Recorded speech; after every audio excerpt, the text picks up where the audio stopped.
Voilà, ça on a qu'à se dire la vérité. C'est ça qui fait que les travailleurs s'en vont souvent. Dans cette vidéo, je vais vous dire pourquoi le travail de pressing est si dur. Et oui, parce que c'est dur, c'est pas facile. C'est vrai qu'il n'y a pas de travail qui est facile.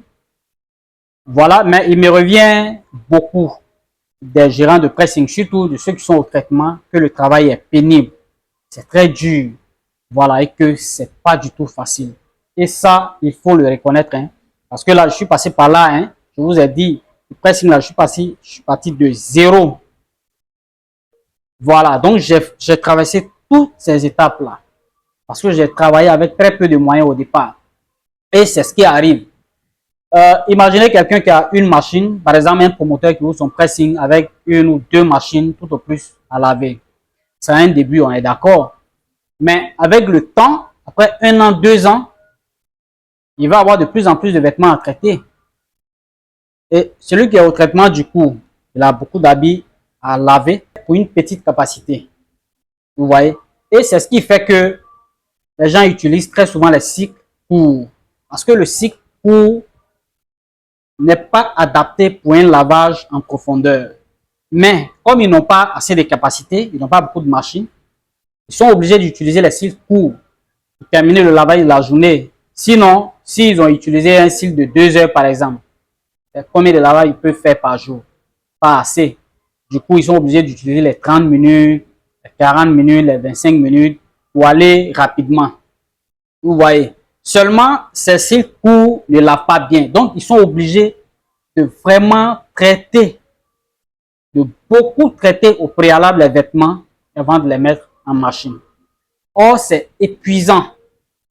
C'est vraiment épuisant. Donc là, il revient au promoteur de continuer d'investir dans le business qu'il a créé pour faciliter non seulement le travail à ceux qui sont dans le pressing, à ceux qui travaillent dans le pressing, voilà, mais pour augmenter son rendement. Parce que les deux vont de pair. Plus on est efficace et on a la possibilité d'augmenter le rendement.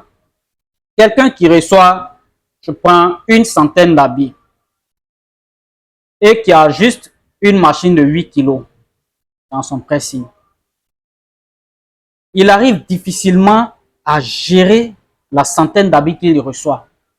Donc, il ne va pas chercher à augmenter le volume de vêtements qu'il reçoit. Il se dit déjà que ce qu'il reçoit là, c'est déjà suffisant. Il a déjà du mal à gérer ça. Donc, il ne va plus forcer. Il ne va pas chercher à augmenter encore le volume parce que là, ça va se compliquer pour lui. Voilà, donc, lui déjà à son niveau, c'est bon ce qu'il reçoit comme linge. Et quand il y a un surplus, ça le dérange encore même. Parce que là, il va devoir bosser encore très dur. Vous voyez, non? C'est comme ça, ça est. Du coup, le promoteur doit augmenter sa capacité avec le temps. Voilà, ça facilite le travail. Parce que là, vous allez passer toute la journée à traiter. Chaque jour, vous allez traiter. Parce que les vêtements, ça vient chaque jour. Il faut traiter, traiter. Pour finir, toi-même, tu es épuisé, tu es fatigué. Et puis, ça devient énervant. C'est ce qui fait que souvent, les travailleurs, là, ils s'en vont aussi. Voilà. Ça, on a qu'à se dire la vérité. C'est ça qui fait que les travailleurs s'en vont souvent. Parce que le gars, il travaille, il travaille, il travaille. Il n'y a pas de répit. Il travaille, il travaille, il travaille. À un moment donné, il est fatigué. Vous voyez, non? Voilà. Et donc, il revient au promoteur d'augmenter les capacités. Si tu as commencé avec une machine et que tu vois que l'argent rentre de ton côté aussi, l'argent là, il faut prévoir une partie pour augmenter le nombre de machines que tu as. Voilà, ça facilite aussi le travail, ça rend le travail rapide. Vous voyez. Et comme ça, le traiteur a plus de temps libre. Ça peut lui permettre d'être au repassage. Voilà, donc quelqu'un me disait, c'est vraiment pénible pour ces travailleurs, ils s'en sortent pas, c'est difficile au niveau du traitement. Je lui ai dit, tu as combien de machines? Il m'a dit qu'il a une seule machine. C'est quelqu'un même qui a eu à faire une formation avec moi avant de se lancer. Ça veut dire que les clients viennent, mais ils ont du mal à gérer ce qu'ils viennent, c'est très difficile. Donc, acheter plus de machines, ça remplace la force des muscles. Quand vous allez avoir plus de machines, vous aurez la possibilité d'utiliser les cycles adaptés au lavage.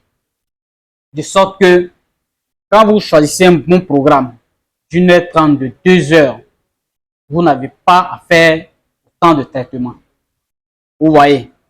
Voilà. Donc, c'est le petit conseil que je voulais partager avec vous et que vous, les travailleurs, vous devez partager avec votre patron afin que le travail soit aussi facilité à votre niveau.